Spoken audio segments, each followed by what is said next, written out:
Сәлеметсіңдер мен балалар. 1 мамыр Қазақстан халқының бірлігі күні. 1 мая День единства народа. 1 мамыр бірлік күні, татулық пен келісімнің нұрына бөленген ынтымақ күні. День единства народа Казахстана – это праздник подлинного патриотизма, преданности своей стране и беззаветной любви к земле отцов. Қазақстанда көптеген ұлттар тұрады. 1 мамыр бірлік күні, татулық пен келісімнің нұрына бөленген ынтымақ күні. Bir шаңырақ астындағы барша халықтың достығы мен өзара түсіністігі ұлт аралық татулықтың әрдайым гүлденуінің нышаны. Қазақстан бірлік пен татулықтың мекені. Қазақстанда көптеген ұлттар тұрады.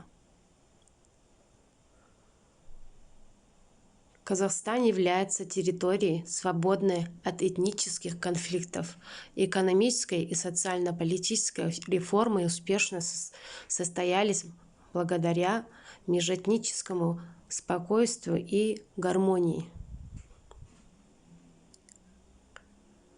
Қазақстанда көптеген ұлттар тұрады. Олар өзбек, ұйғыр, орыс, башқұрт, татар, Азербайжан, армян, көптеген ұлттардың мекені.